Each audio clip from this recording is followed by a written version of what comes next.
ನಮಸ್ಕಾರ ಕರ್ನಾಟಕ. ಧರ್ಮಸ್ಥಳದ ಹತ್ಯಾಕಾಂಡ ಇದೆಯಲ್ಲ, ಒಂದು ಕಡೆ ಮೂರು ಪಕ್ಷಗಳು ಗೊತ್ತಿಲ್ದಿರೋ ಆರೋಪಿಗಳಿಗೆ ರಕ್ಷಣೆಗೆ ನಿಂತಿವೆ. ಸರ್ಕಾರ ಏನೋ SIT ರಚನೆ ಮಾಡ್ತು, ಬಟ್ SIT ಅವರ ಸಾಹಸ ಇದೆಯಲ್ಲ ಅದು ಈಗ ಪ್ರಶ್ನಾತೀತವಾಗಿದೆ.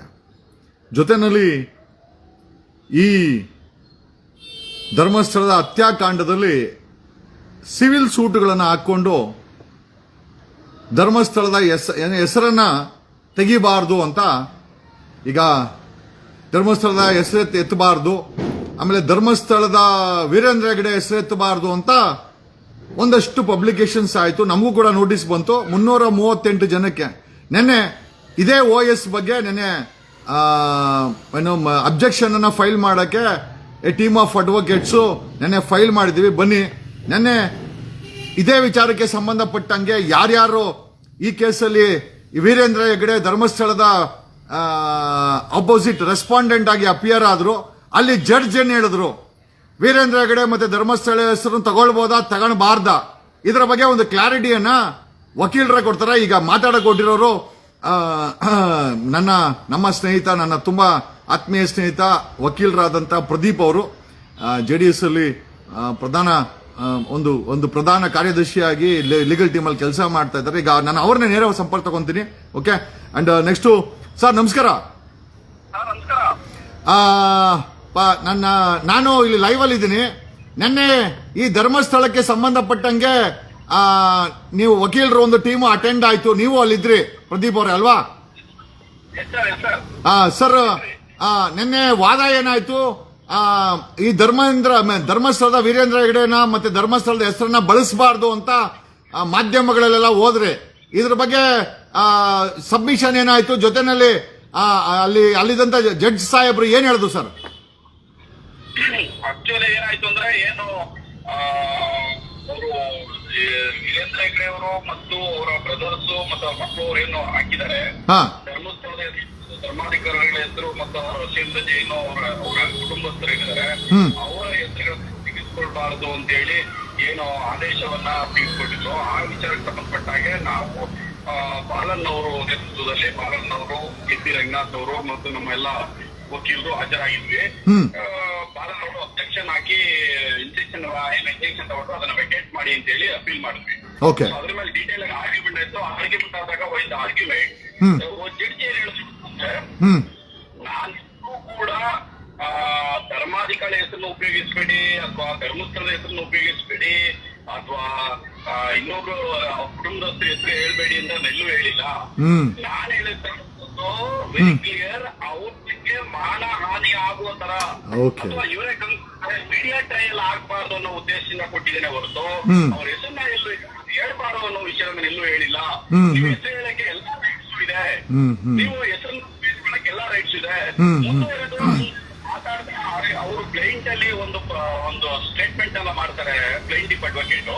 ಯಾಕಂದ್ರೆ ಯಾವ ಇನ್ಸಿಡೆಂಟ್ ಆಯ್ತು ಸೌಜನ್ಯ ಪ್ರಕರಣ, ಆ ಸಮಯದಲ್ಲಿ ನಾವು ನಮ್ಮ ದೇಶದಲ್ಲಿ ಇರ್ಲಿಲ್ಲ, ಬೇರೆ ದೇಶದಲ್ಲಿ ಇದ್ವಿ ಅನ್ನೋ ಮಾತನ್ನ ಕೂಡ ಅದು ಕ್ಲೈಂಟ್ ಅಲ್ಲಿ ಹಾಕಿದ್ದಾರೆ. ಅದಕ್ಕೆ ಬಾಲನ್ ಸಾಹೇಬ್ರು ಹೇಳಿದ್ರು, ನೀವು ಕಂಪ್ಲೇಂಟ್ FIR ರಿಜಿಸ್ಟರ್ ಆಗಿದ್ದು ಅನ್ನೋ ಹೆಸರು ಮೇಲೆ, ನೀವು ನಿಮ್ಗೆ ಯಾಕೆ ಅವ್ರಿಗೂ ನೀವ್ ಯಾಕೆ ನಾವು ಇಲ್ಲ ಅಂತ ಹೇಳ್ತಾ ಇದ್ರಿ? ನಿಮ್ಗೆ ಇನ್ಸಿಡೆಂಟ್ ಅಂದ್ರೆ ಇನ್ಸಿಡೆಂಟ್ ಆಗಿರೋದು ಗೊತ್ತು ನಿಮ್ಗೆ ಯಾವಾಗ ಆಗಿದೆ ಅಂತ. ನಿಜ ನಿಜ ನಿಜ ನಿಜ ದಾಟಿಯಲ್ಲಿ ಆರ್ಗ್ಯುಮೆಂಟ್ಸ್ ಕೂಡ ಮಾಡಿದ್ರು. ಓಕೆ ಓಕೆ ಓಕೆ ನೀವ್ಯಾಕೆ ನಾವಿಲ್ಲ ಅಂತ ಹೇಳ್ತಾ ಇದ್ರೆ ನಿಮ್ಮ ಹೆಸರಲ್ಲಿ FIR ರಿಜಿಸ್ಟರ್ ಆಗಿಲ್ವಲ್ಲ? ರಿಜಿಸ್ಟರ್ ಆಗಿರೋದು ಅನ್ನೋ ಹೆಸರು ಮೇಲೆ. ಎಕ್ಸಾಕ್ಟ್ಲಿ. ಅದನ್ನ ಬಗ್ಗೆ ಆಮೇಲೆ ಇನ್ನೂ ಮುಂದುವರೆದು ಹೇಳಿದ್ರು, ಇದುವರೆಗೆ ನಾವು ಯಾವುದೇ ಹೋರಾಟಗಾರರು ಯಾವುದೇ ಮಾಧ್ಯಮ ವೀರೇಂದ್ರ ಹೆಗಡೆ ಅವರನ್ನ ಕುರಿತು ನೀವೇ ಮಾಡಿದಿರಿ ಅನ್ನೋ ದಾಟಿಯಲ್ಲಿ ಯಾರೂ ಮಾತಾಡಲಿಲ್ಲ. Let me show one single document, let me show one single, ನಾನು ಎಲ್ಲೂ ಹೇಳಿಲ್ಲ. ಅಥವಾ ನಾವು ಹೇಳ್ತಿರ್ತಕ್ಕಂಥದ್ದು ಜಸ್ಟಿಸ್ ಫಾರ್ ಸೌಜನ್ಯ, ಎಕ್ಸಾಕ್ಟ್ಲಿ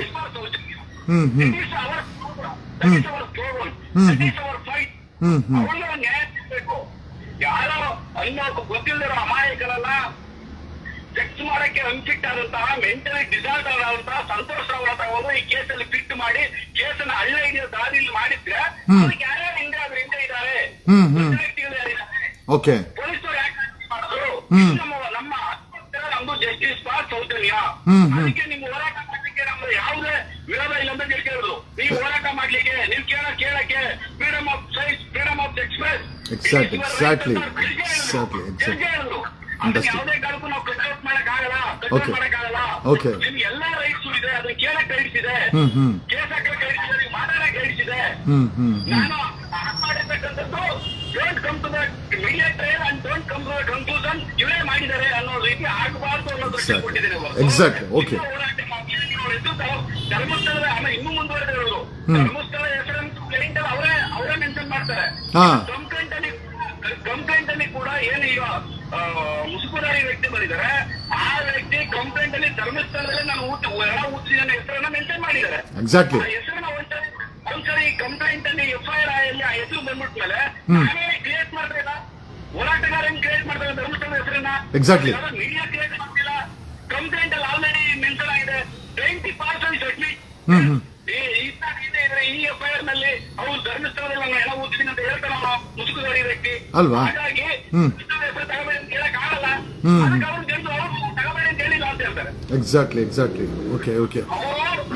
ಹಾನಿ ಆಗ್ಬೋತರ, ಅವರಿಗೆ ಗೌರವಕ್ಕೆ ಧಕ್ಕೆ ಬರೋ ತರ ಹೇಳಬೇಡಿ ಅಂತ ಹೇಳಿದ್ರೆ ಹೊತ್ತು ಹೆಸರು ತಗೊಳಕ್ಕೆ ನಮ್ಗೆ ಯಾವುದೇ ಅಭ್ಯಂತರ ಇಲ್ಲ, ಮಾತಾಡ್ಲಿಕ್ಕೆ ಯಾವುದೇ ಅಭ್ಯಂತರ ಇಲ್ಲ, ಕೇಳಲಿಕ್ಕೆ ಅಭ್ಯಂತರ ಇಲ್ಲ.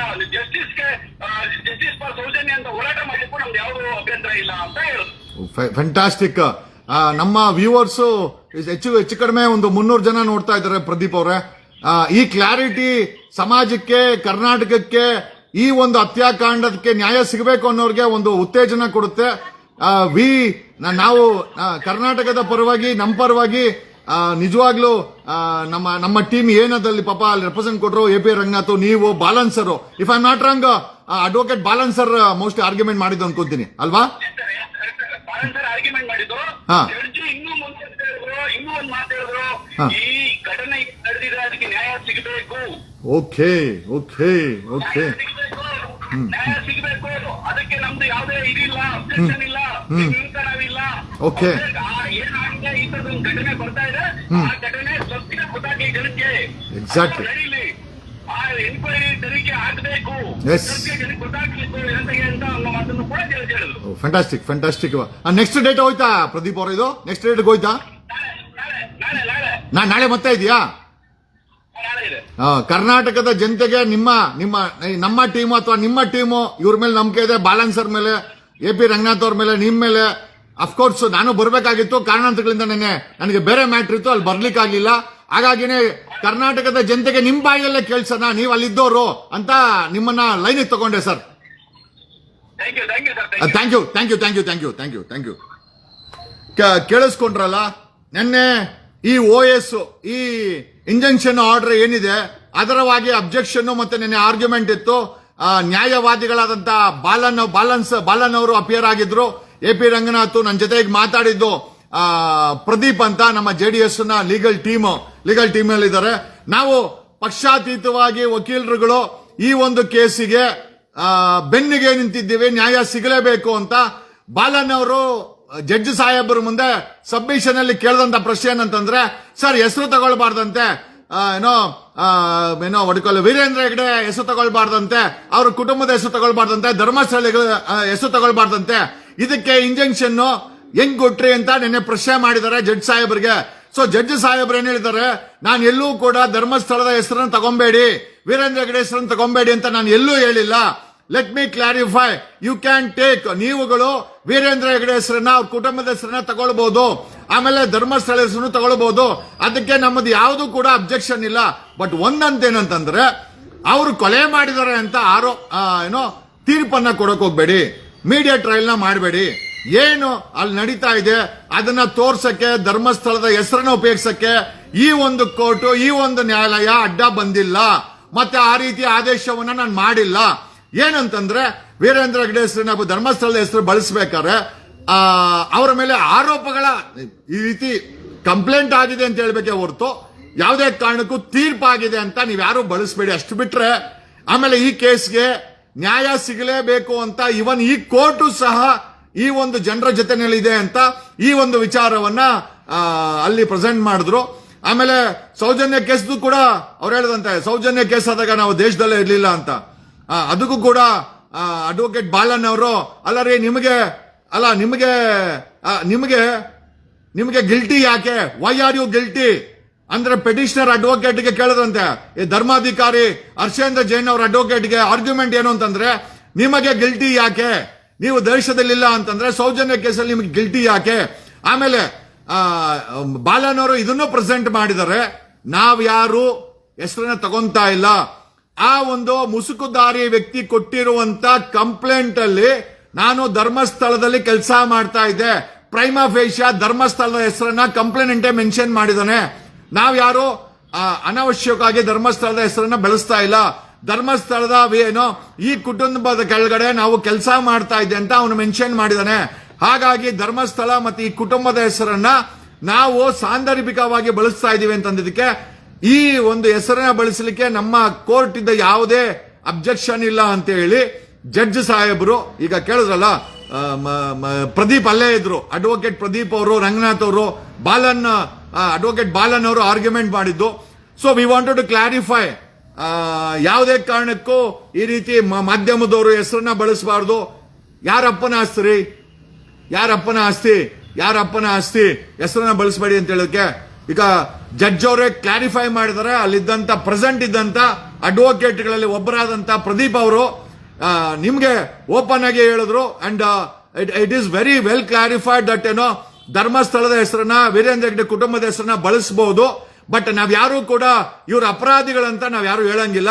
ಅವ್ರ ಮೇಲೆ ಆರೋಪ ಇದೆ, ಧರ್ಮಸ್ಥಳದ ಜಾಗದ ದೇವಸ್ಥಾನದ ಈ ಧರ್ಮಾಧಿಕಾರಿಗಳ ಕುಟುಂಬದ ಮೇಲೆ ಆರೋಪ ಇದೆ ಅಂತ ನಾವು ಬಳಸಬಹುದು, ಧರ್ಮಸ್ಥಳದ ಹೆಸರನ್ನು ಬಳಸಬಹುದು, ಅದಕ್ಕೆ ಯಾವುದೇ ರೀತಿಯ ಕೋರ್ಟಿನ ಅಬ್ಜೆಕ್ಷನ್ ಇಲ್ಲ. ಈ OS ಅಲ್ಲಿ ಅವರ ಮೇಲೆ ಮೀಡಿಯಾ ಟ್ರಯಲ್ ಮಾಡಬೇಡಿ. ಮೀಡಿಯಾ ಟ್ರಯಲ್ ಅಂತಂದ್ರೆ ಇವನು ಆರೋಪಿ ಅದನ್ನ ಮಾಡಬೇಡಿ.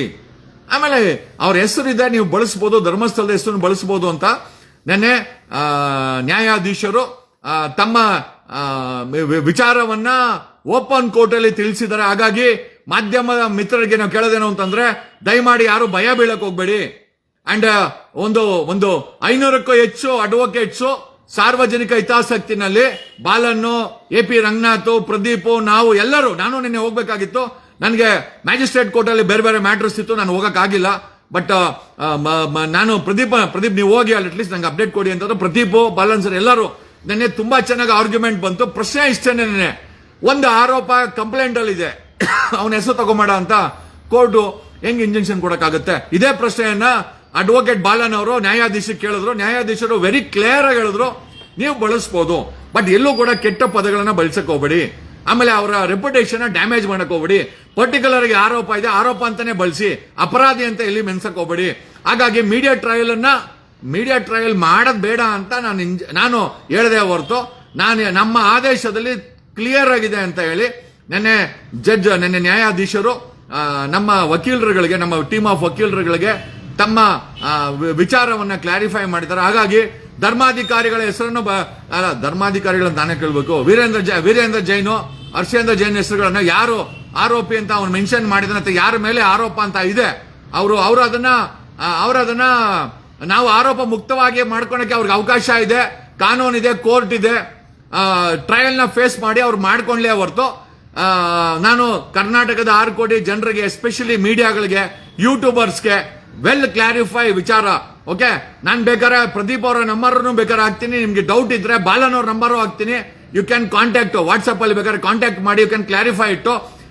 ಕೋರ್ಟ್ ಎಲ್ಲೂ ಸಹ ವೀರೇಂದ್ರ ಜೈನ್ ಮತ್ತೆ ಅವ್ರ ಕುಟುಂಬದ ಹೆಸರನ್ನ ಬಳಸಬೇಡಿ ಅಂತ ಎಲ್ಲೂ ಹೇಳಿಲ್ಲ, ಧರ್ಮಸ್ಥಳದ ಹೆಸರನ್ನ ಬಳಸಬೇಡಿ ಅಂತ ಎಲ್ಲೂ ಹೇಳಿಲ್ಲ ಅಂತ ನ್ಯಾಯಾಧೀಶರೇ ಇದಕ್ಕೆ ಕ್ಲಾರಿಟಿಯನ್ನ ಕೊಟ್ಟಿದ್ದಾರೆ. ಹಾಗಾಗಿ ಯೂಟ್ಯೂಬರ್ಸ್ ಯಾರ್ಯಾರ ಮಾಡಂಗಿದ್ರೆ ಅವ್ರಿಗೆ ಡ್ಯಾಮೇಜ್ ಮಾಡಕ್ ಹೋಗ್ಬಿಡಿ, ರೆಪ್ಯುಟೇಷನ್, ಕಳ್ಳ ಪಳ್ಳ, ಅವನು ಕೊಲೆಗಾರ ಅದೆಲ್ಲ ಹೇಳಕ್ ಹೋಗ್ಬಿಡಿ, ಅವ್ರ ಮೇಲೆ ಅಪರಾಧ ಇದೆ ಅಂತ ಐ ಥಿಂಕ್ ಫಾರ್ಮಲ್ ಆಗಿ ನೀವು ಅದನ್ನ ಬಳಸಬಹುದು, ಧರ್ಮಸ್ಥಳದ ಹೆಸರನ್ನು ಸಹ ಬಳಸಬಹುದು.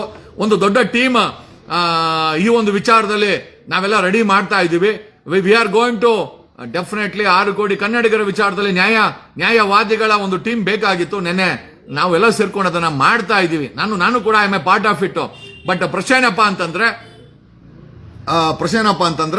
ಈಗ ಕರ್ನಾಟಕದ ಮಾಧ್ಯಮಗಳು ಇವು ಯಾರನ್ನ ವೀರೇಂದ್ರ ಹೆಗಡೆ ವೀರೇಂದ್ರ ಜೈನ್ ಕುಟುಂಬದ ಹೆಸರನ್ನ ತಗೊಳ್ಬಹುದು ಆಸ್ ಎ ಅಕ್ಯೂಸ್ಡ್ ಅಂತ ಅದರಲ್ಲಿರೋ ಪ್ರಕಾರ ಧರ್ಮಸ್ಥಳದ ಹೆಸರನ್ನು ಬಳಸಬಹುದು ಅಂತ ಹೇಳ್ತಾ ನನ್ನ 2 ಮಾತುಗಳನ್ನ ಮುಗಿಸ್ತಾ ಇದ್ದೀನಿ. ಧನ್ಯವಾದಗಳು. Thanks a lot. Love you all. God bless you.